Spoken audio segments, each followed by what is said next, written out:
référencés dans les plus grands musées du monde. Grâce à cette richesse, à la beauté et à la diversité de nos paysages, le tourisme se développe.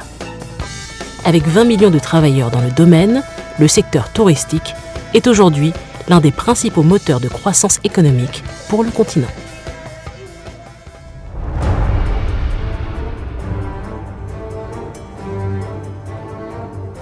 Sur la question de l'environnement, l'Afrique fait entendre plus que jamais sa voix et rappelle régulièrement aux plus grands pollueurs de la planète leur responsabilité face au réchauffement climatique. Sur le continent, des initiatives pour produire autrement de l'énergie se multiplient. Des barrages hydroélectriques, des centrales éoliennes et solaires ont été inaugurées dans de nombreux pays ces dernières années. Résultat, dans les prochaines décennies, plusieurs pays africains devraient atteindre l'autosuffisance énergétique.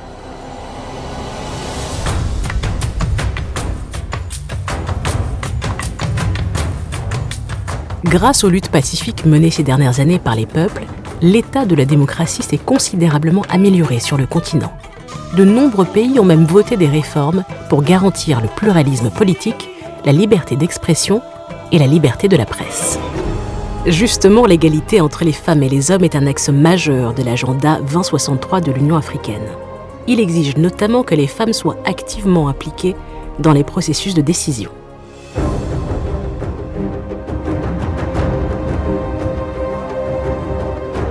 Pour poursuivre le rêve des pères fondateurs de l'Union africaine de rendre l'Afrique forte, unie et prospère, la dernière grande initiative des chefs d'État et de gouvernement est la création de la zone de libre-échange continentale africaine, la ZLECAf. Ce vieux rêve est en train de devenir réalité. Cette zone de libre-échange vise notamment à lever les barrières douanières pour permettre une plus grande intégration africaine. Elle fera de l'Afrique le plus grand marché commun au monde, avec 1,2 milliard de consommateurs. Grâce à la ZLECAf, le niveau du commerce intra-africain passera de 16% à 60% d'ici à 2022. La réunion de Niamey porte l'espoir de tout un continent. Les gens se souviendront que c'est à Niamey que l'entrée en vigueur de la zone de libre-échange continentale a été constatée. C'est ça que retiendra l'histoire. Et le Niger, je crois, est bien placé sur le plan géographique pour porter ce message d'union, d'ouverture des pays africains les uns vis-à-vis des autres.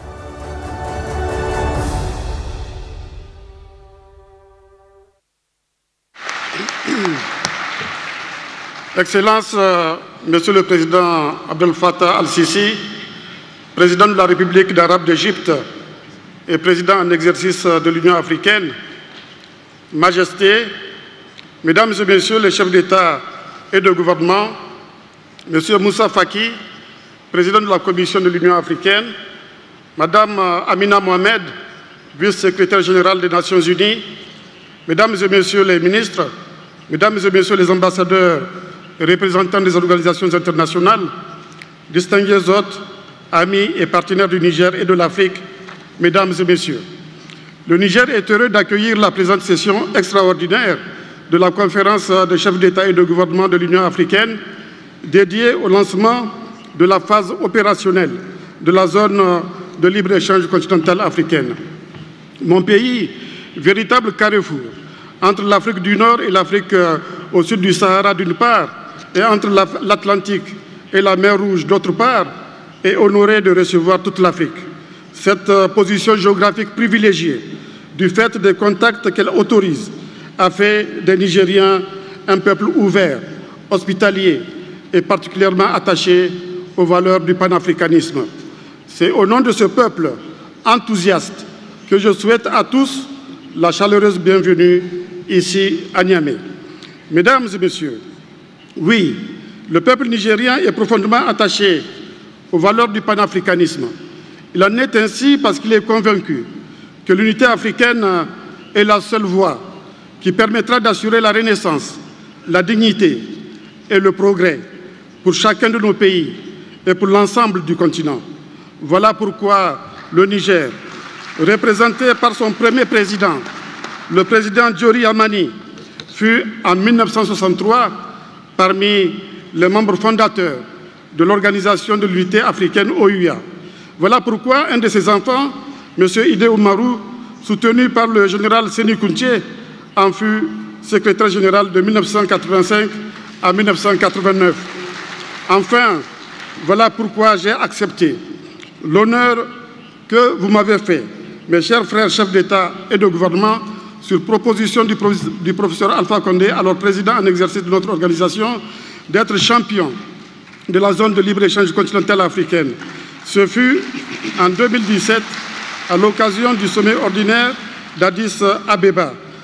Or, 2017 était précisément la date retenue par le premier plan décennal de l'agenda 2063 pour aboutir à un accord avec finalisation et lancement en 2018 et appropriation en 2018-2019. Il fallait donc faire vite. Il fallait accélérer la cadence. C'est ce que nous avons fait avec les experts, le commissaire au commerce, le ministre du Commerce et le président de la Commission de l'Union africaine, les partenaires, etc. Et je leur rends hommage ici pour tout ce qu'ils ont apporté afin de faire accélérer le dossier. En effet, 1 an et 3 mois après ma désignation comme président, 44 États signèrent le 21 mars 2018 à Kigali l'accord portant sur la libéralisation du commerce des marchandises et des services ainsi que sur le règlement des différends. Aujourd'hui, 53 États sont signataires de cet accord, 54 de cet accord qui est entré en vigueur depuis le 30 mai, après que 24, aujourd'hui 25 États l'aient ratifié. Cette entrée en vigueur de la zone de libre-échange continentale africaine est la plus rapide de toute l'histoire de notre organisation. Cela prouve, s'il en est besoin, l'intérêt que nos peuples et nos États attachent à l'accroissement des échanges intra-africains. Il en est ainsi parce que nos peuples et nos États en connaissent les avantages. Il en est ainsi parce que la zone de libre-échange continentale africaine est une forte contribution de sorte à sortir des 84 000 km de frontières héritées de la colonisation. Elle permet d'en sortir, non pas en redessinant les frontières actuelles, mais en sortant par le haut, par l'intégration. En éliminant progressivement les droits de douane sur le commerce intra-africain, elle offre, avec un marché de 1,2 milliard de consommateurs aujourd'hui et 2,5 milliards en 2050, des possibilités commerciales immenses, notamment pour les entreprises africaines.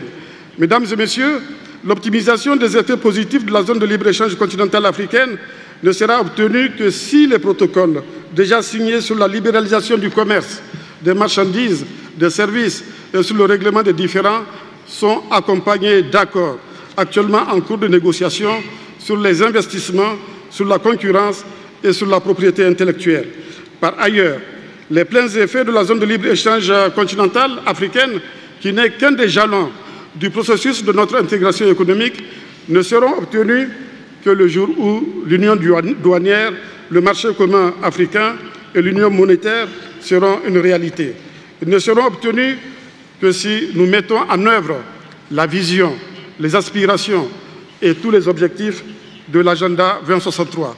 Notre vision, il n'est pas inutile de le rappeler, telle que nous l'avions définie à l'occasion de la célébration du jubilé d'or de l'OUA en mai 2013 à Addis Abeba, est celle, je cite, d'une Afrique intégrée, prospère, pacifique, dirigée par ses propres citoyens et représentant une force dynamique sur la scène internationale. Cette vision est soutenue par les aspirations des peuples africains à la prospérité fondée sur une croissance inclusive et un développement durable, à l'intégration basée sur les idéaux du panafricanisme et de la renaissance de l'Afrique, à la bonne gouvernance, à l'état de droit, à la démocratie, au respect des droits de l'homme et à la justice, à la paix et à la sécurité, à l'affirmation d'une identité culturelle africaine, à l'autonomisation des femmes et des jeunes et enfin à la place que l'Afrique mérite dans le concert des nations. Cette vision et ces aspirations permettent de définir l'Afrique que nous voulons en 2063. Pour arriver à cette Afrique que désirent les Africains, nous avons convenu de mettre en œuvre des plans décennaux, dont le premier est le plan décennal 2013-2023. La zone de libre-échange continentale africaine, un des objectifs de ce premier plan, est désormais un acquis, obtenu à mi-parcours de son exécution. En plus de la zone de libre-échange continentale africaine, ce premier plan décennal a prévu 11 autres projets phares. Le projet de réseau intégré de trains à grande vitesse, le projet de l'université virtuelle africaine, la stratégie africaine des matières premières, le forum africain annuel, le projet d'espace aérien unique en Afrique, le projet de passeport africain et de libre circulation des personnes, le projet des institutions financières continentales, le projet du grand barrage d'Inga, le projet du réseau virtuel panafricain, le projet de faire taire les armes d'ici à 2020, le projet relatif à l'espace. Comme on le constate, les infrastructures occupent une place de choix sur la liste de ces projets phares, conformément aux objectifs du plan du développement des infrastructures en Afrique PIDA. Sans infrastructures routières, ferroviaires, portières, aéroportières, énergétiques et de télécommunications, la zone de libre-échange continentale sera une coquille vide. Il en est de même si nous ne mettons pas en œuvre le plan du développement industriel de l'Afrique, car pour l'instant, l'Afrique est malheureusement pauvre de ses matières premières et elle n'en sera riche que le jour où elle sera capable de les transformer en vue de contrôler le maximum de maillons des chaînes de valeur. L'Afrique a aussi les terres arables capables de nourrir l'Afrique. C'est l'objectif du plan de développement agricole de l'Afrique. La zone de libre-échange continentale n'est donc pas un programme isolé. Elle forme avec les autres plans et programmes de l'Union africaine un tout cohérent dans la perspective de renforcer l'intégration régionale et atteindre les objectifs de l'agenda 2063.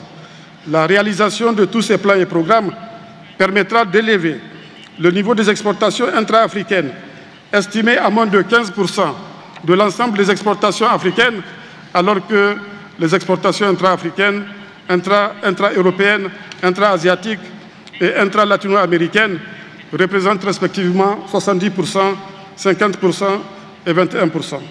Permettez-moi ici de rappeler la métaphore du roi Guézo de l'actuel Bénin, métaphore que nous aimions citer quand nous étions étudiants et que j'ai déjà eu à mentionner dans mon discours de Kigali au moment de la signature de l'accord de la zone de libre-échange continentale africaine. Je cite: « Si tous les enfants du pays venaient, par leurs mains assemblées, boucher les trous de la jarre percée, le pays serait sauvé. » L'entrée en vigueur de la zone de libre-échange continentale africaine nous permet de boucher un trou.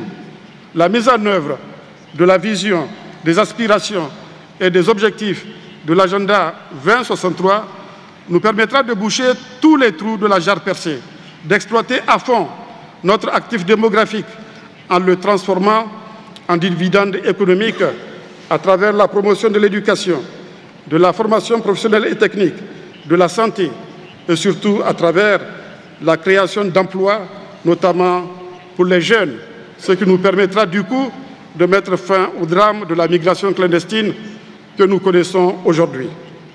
Mesdames et messieurs, l'agenda 2063 est une mise à l'échelle continentale de ce que nous faisons au niveau régional et national. S'agissant du Niger, par exemple, le programme de renaissance que nous mettons en œuvre depuis 2011 s'aligne avec bonheur sur cet agenda.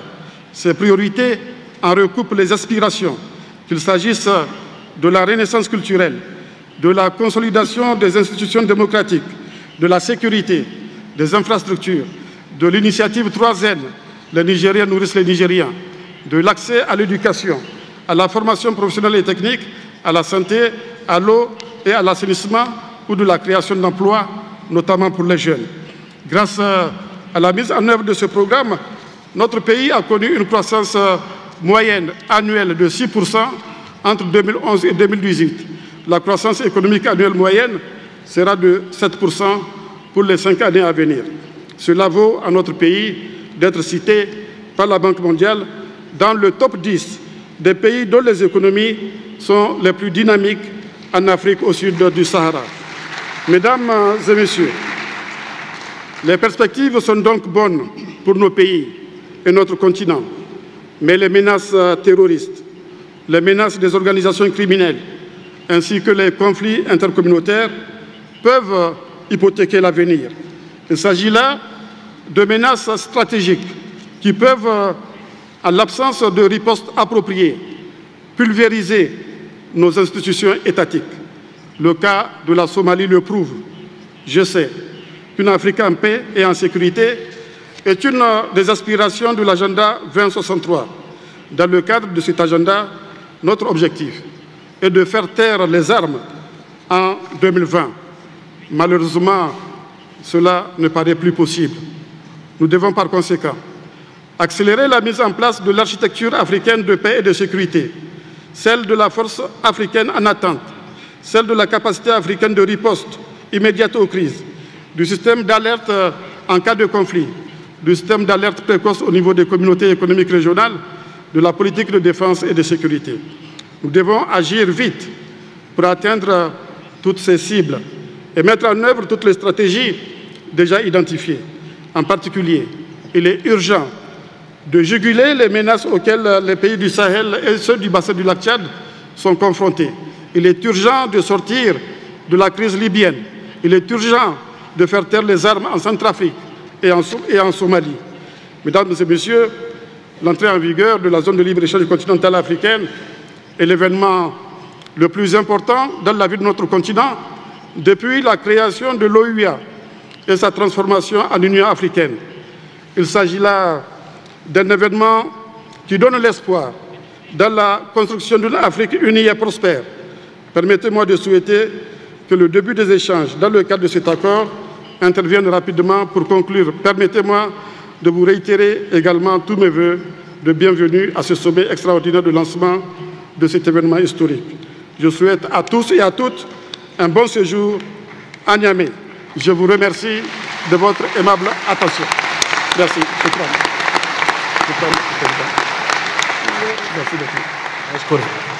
أشكر فخامة الرئيس يوسوفو على كلمته، واسمحوا لي أن أعطي الكلمة للسيد موسى فقيه رئيس مفوضية الاتحاد الإفريقي لإلقاء كلمته، فليتفضل. Excellence, Monsieur Abdel Fattah al-Sisi, président de la République arabe d'Égypte, président de l'Union africaine. Excellence, Monsieur Issoufou Mahamadou, président de la République du Niger et champion de la zone de libre-échange continentale africaine. Majesté, Excellence, Mesdames et Messieurs les chefs d'État et de gouvernement, Madame Amina Mohamed, vice-secrétaire général des Nations Unies, Monsieur Roberto Azevedo, directeur général de l'OMC, distingués invités, Mesdames et Messieurs. Un rêve, un vieux rêve se réalise.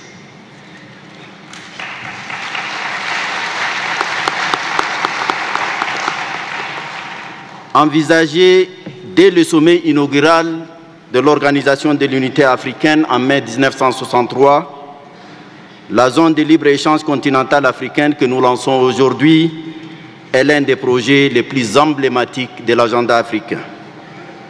Les pères fondateurs doivent en être certainement fiers. Kwame Nkrumah, Jamal Abdel Nasser, Haïlé Selassie, Hamani Diori et les autres doivent dire et se dire enfin.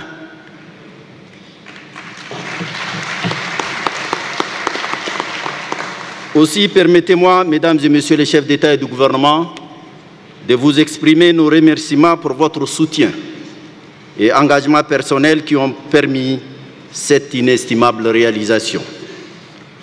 Une mention particulière à son Excellence Issoufou Mahamadou, président de la République du Niger et champion de la zone de libre-échange continentale, pour son leadership et son engagement à conduire avec succès l'exaltante mission que vous lui avez confiée.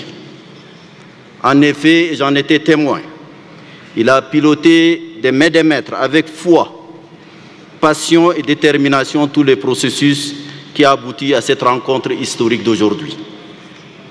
C'est également l'occasion de saluer le remarquable travail de la Commission de l'Union africaine, notamment le département du commerce et de l'industrie, sous la direction du commissaire Albert Muchanga, les ministres et experts africains, ainsi que nos partenaires, entre autres la CEA, l'OMC, la BAD, de leur inestimable contribution.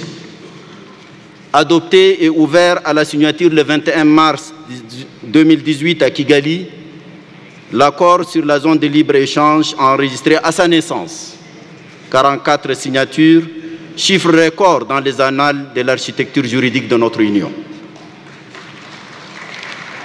Et une année à peine, le nombre de signatures est passé à 52. Et avec la signature tout à l'heure du Bénin et du Nigeria, nous sommes à 54 sur 55.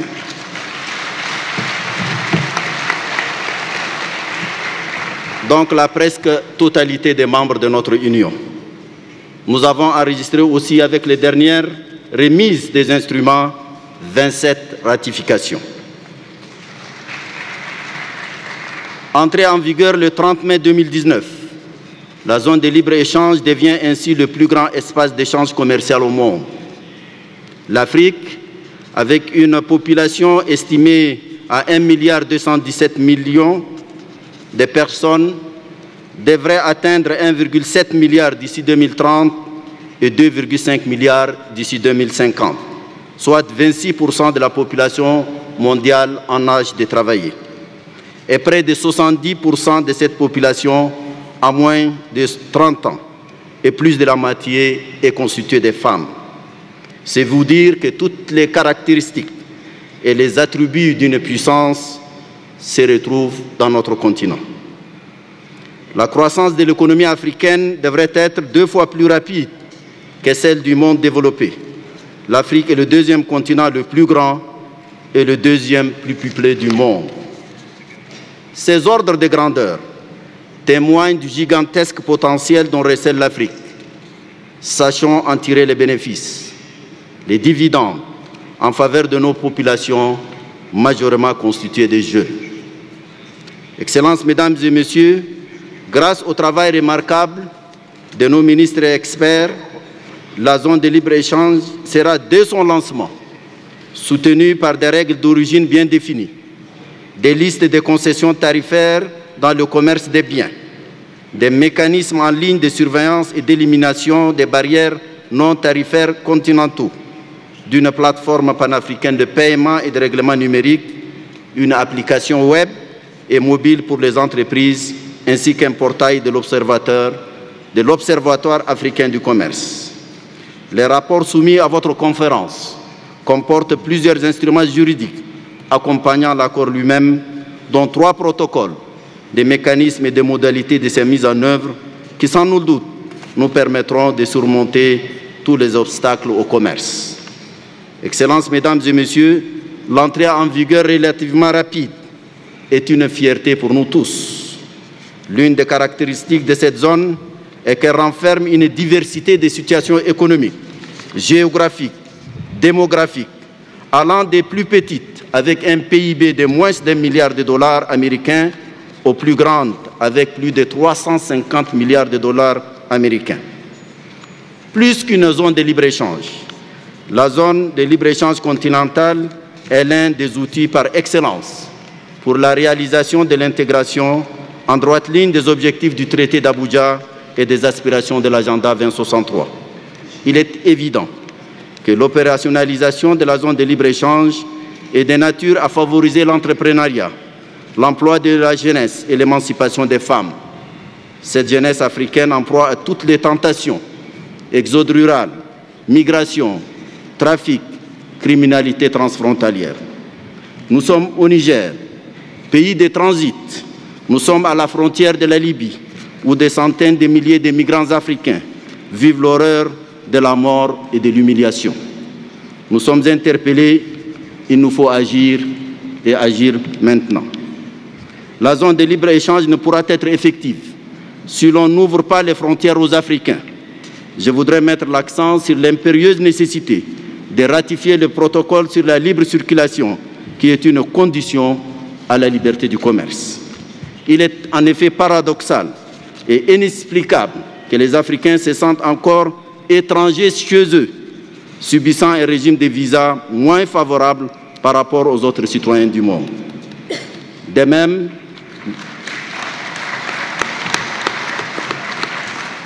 les États membres doivent commencer à vulgariser la distribution du passeport panafricain, qui est un merveilleux outil pour la promotion de l'identité africaine.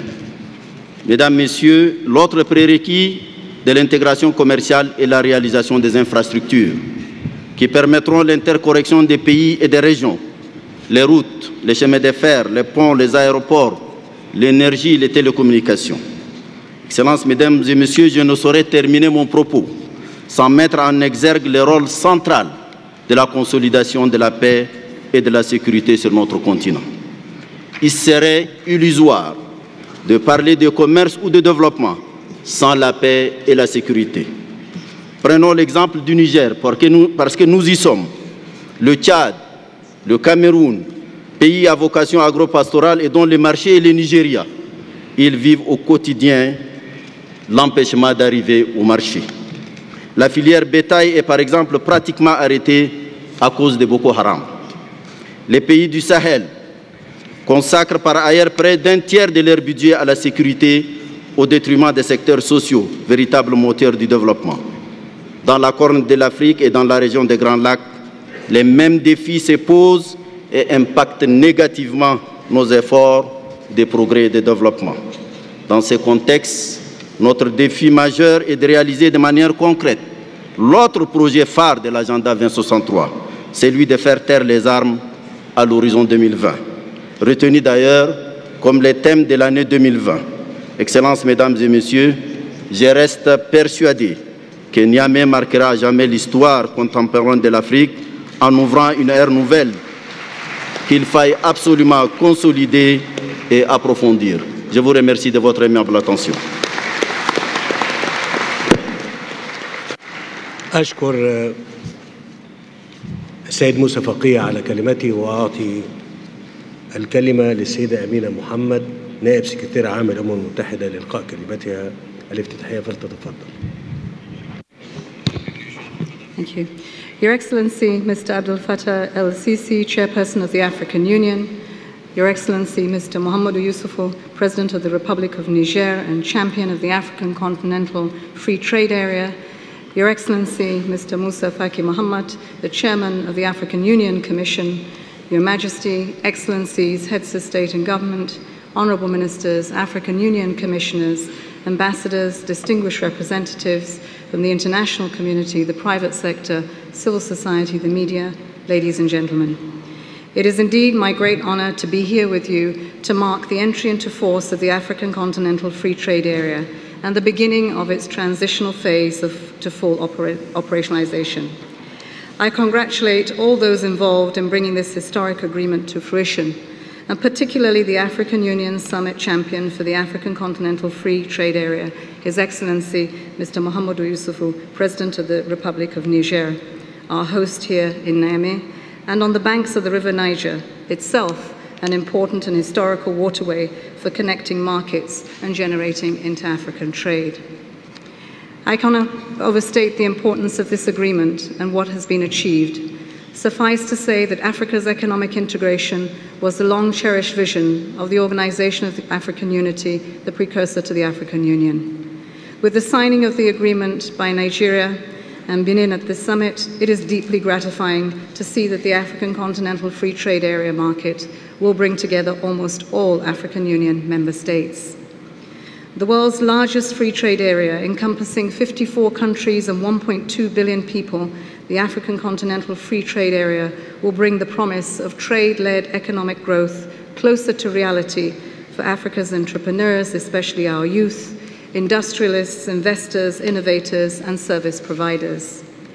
It will create jobs and contribute to technology transfer and the development of new skills. It will improve productive capacity and diversification, and it will increase Africa and foreign investment. Perhaps most important of all, the African Continental Free Trade Area demonstrates the common will of African countries to work together to achieve the vision for African Union's Agenda 23, the Africa we want. It is a tool to unleash African innovation, drive growth, transform Africa's economies and contribute to a prosperous, stable and peaceful African continent, as foreseen in both Agenda 2063 and the 2030 Agenda for Sustainable Development. Excellencies, ladies and gentlemen, we know that some technical details remain to be finalized during this transitional phase up to the 1st of July 2020. The United Nations stands ready to work in partnership with African countries as you move to implement the African Continental Free Trade Area. We are already working with 16 African governments to develop national strategies to maximize the opportunities that have been created by this agreement, and we will increase this number from next year. We are committed to working with African institutions to mobilize the resources that will be required for full implementation of the African Continental Free Trade Area. In the first instance, the African Regional Integration Trust Fund will support countries to mobilize resources to finance regional integration. We will be working with you to coordinate and leverage complementary funding sources from the African Development Bank's Africa 50 Fund to the African Union's Programme for Infrastructure Development Africa and the China's Belt and Road Initiative. Trade can contribute to either widening or closing inclusion and gender gaps, depending on how a process is managed. So we are now working with governments to counterbalance the distributional and gender differentiated effects of trade liberalization. It is essential to act now not only to ensure that women benefit from the ACFTA, but also African youth, given the demographic opportunity that faces the continent. The United Nations Economic Commission for Africa is also supporting the process of mainstreaming gender and youth employment initiatives into national strategies.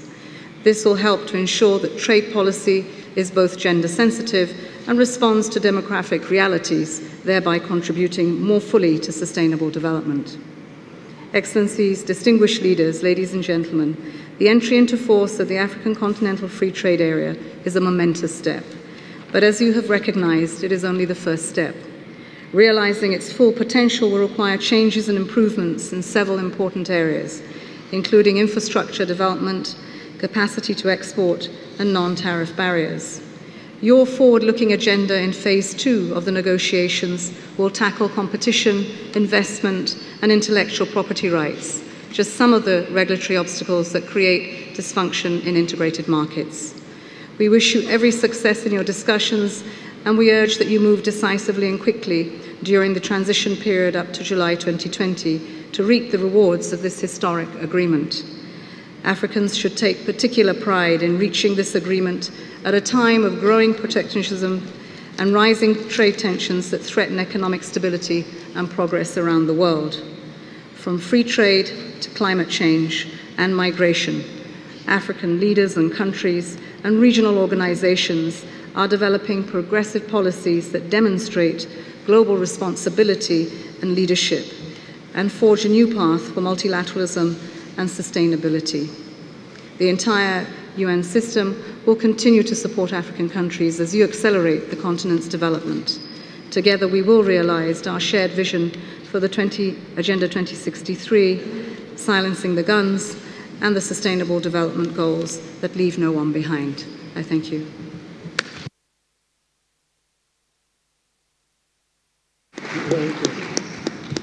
أشكر السيدة أمينة محمد نائب سكرتير عام الأمم المتحدة على كلمتها، وأعطي الكلمة للسيد روبرتو إزيفيدو مدير عام منظمة التجارة العالمية لإلقاء كلمته، فليتفضل.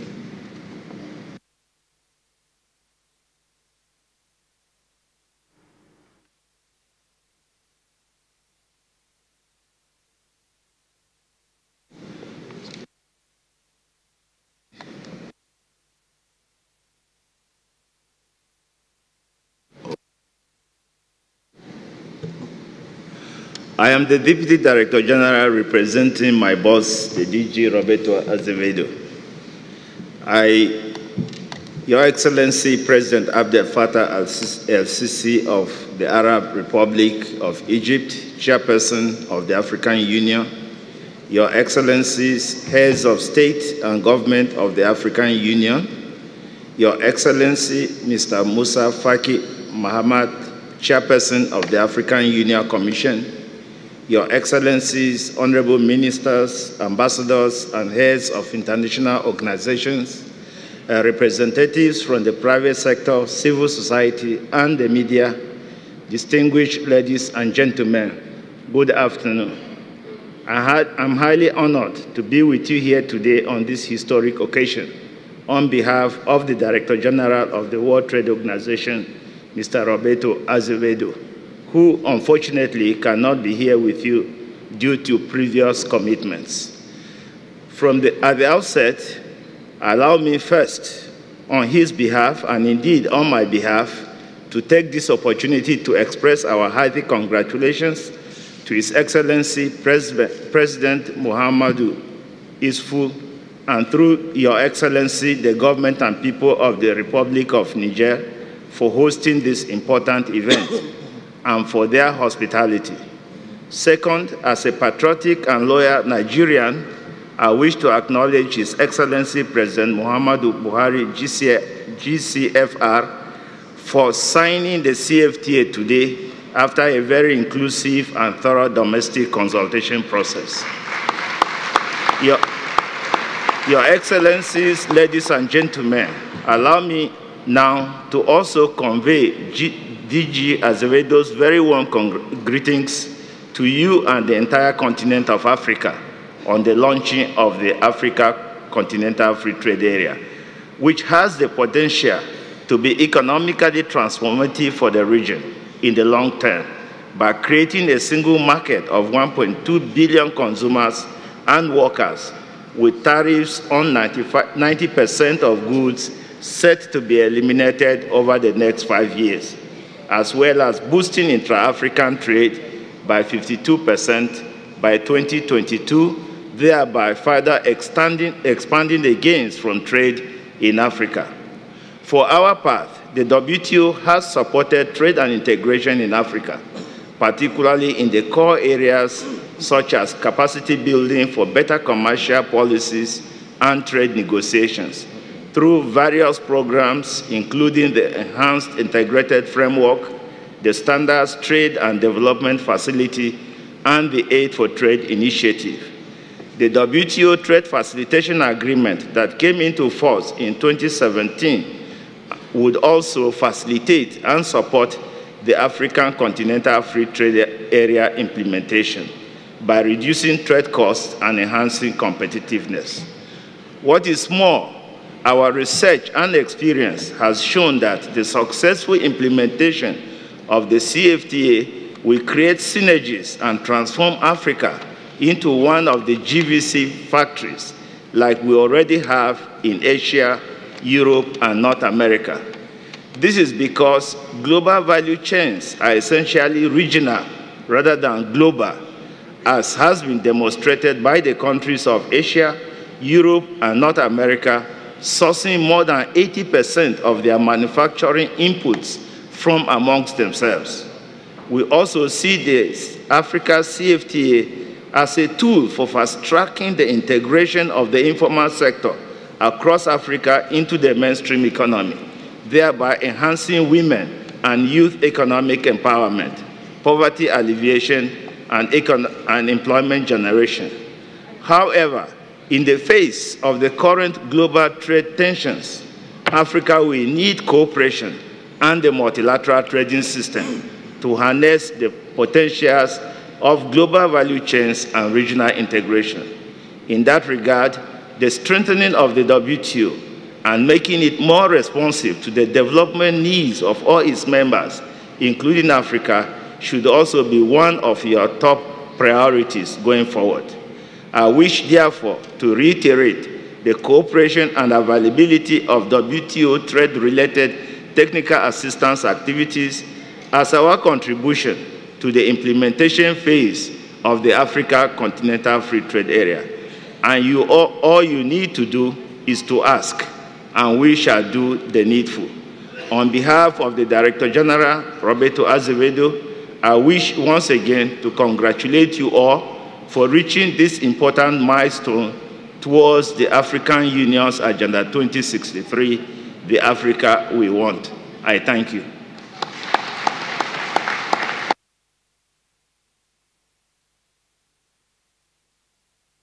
أشكر السيد يونو فريدريك نائب مدير عام المنظمة على كلمته، وأعطي الكلمة للبروفيسور بندكت كراما رئيس مجلس إدارة البنك الإفريقي للاستيراد والتصدير لإلقاء كلمته، فليتفضل.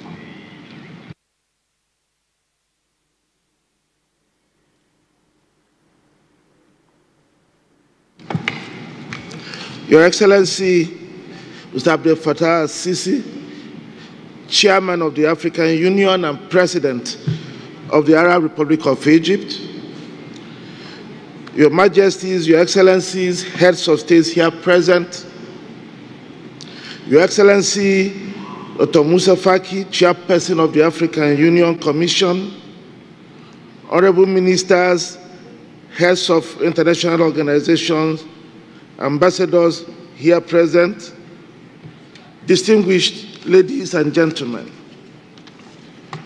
We stand here in the epoch of history to bear testimony to our collective commitment to Africa's integration and the promotion of intra-African trade and investments. It is a great honor to join our leaders as they launch the operational phase of the African Continental Free Trade Agreement. I join in thanking His Excellency President Mahamadou Issoufou for providing the platform for this historic event. I thank His Excellency President Abdel Fattah al-Sisi for his leadership, which contributed to this outcome. Afreximbank, headquartered in Cairo, Egypt, is a bank you all, members of the African Union, created to, among other things, finance and promote intra-African trade. With the treaty establishing the bank, having now been fully signed by 51 African states, you have empowered it to support the operationalization of the AfCFTA. Today, we will launch the Africa-wide digital payment infrastructure, the Pan-African Payment and Settlement System that we developed in collaboration with the African Union, a platform that will domesticate intra-regional payments, save the continent more than $5 billion in payment transaction costs per annum, formalize a significant proportion of the estimated $50 billion in informal intra-African trade, and above all, contribute in boosting intra-African trade. By making it possible for Africans to pay for intra-regional trade in goods and services in their local currencies, the digital platform will deal a fatal blow to the underdevelopment of Africa caused by the fragmentation of its economies. Our goal is to reduce significantly the foreign currency content of intra-African trade payments. We hope that before long, an Egyptian importer of Gabonese wood can pay for that in Egyptian pounds, while the Gabonese exporter receives CFA franc. We look forward to a Ghanaian importer of Kenyan coffee paying for it in Ghanaian cedis, while the Kenyan exporter receives Kenyan shilling.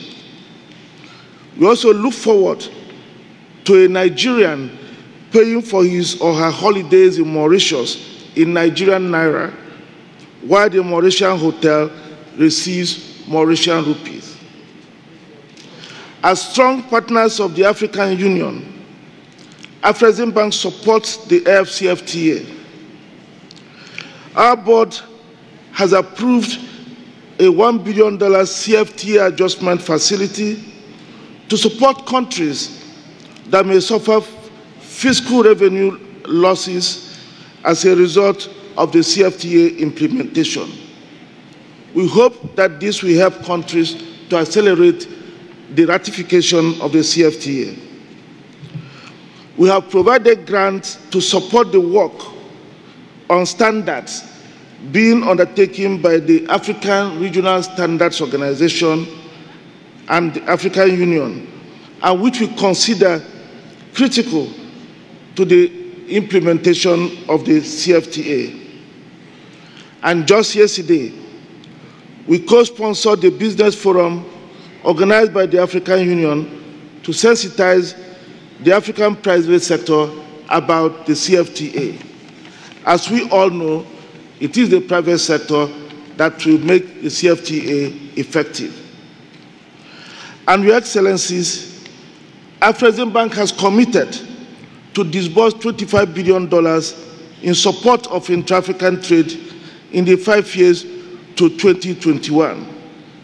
And as we speak today, we've already disbursed about $8 billion in support of that trade.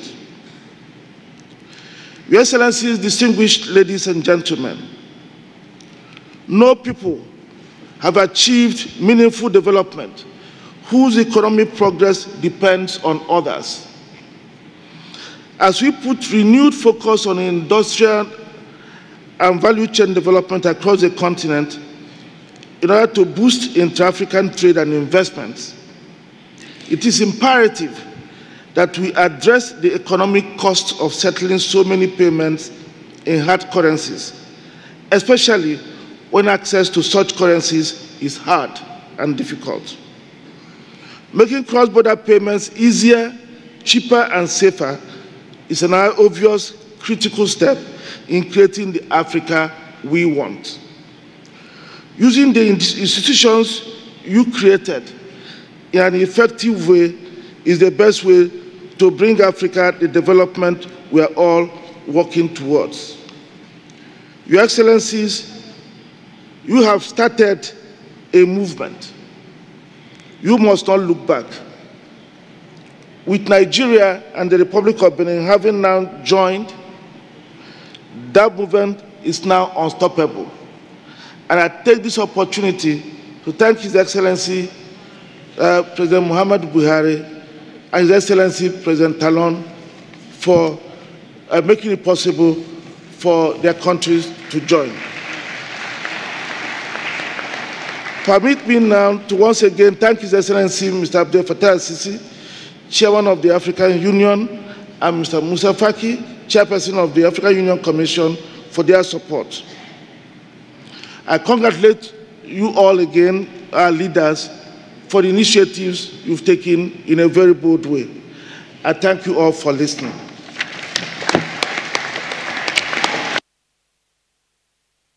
أشكر البروفيسور بندكت أوراما على كلمته، والآن اسمحوا لي أن أعلن اختتام الجلسة الافتتاحية، وأدعو السادة رؤساء الدول والحكومات أن نستأنف جلستنا المغلقة عقب ذلك مباشرة.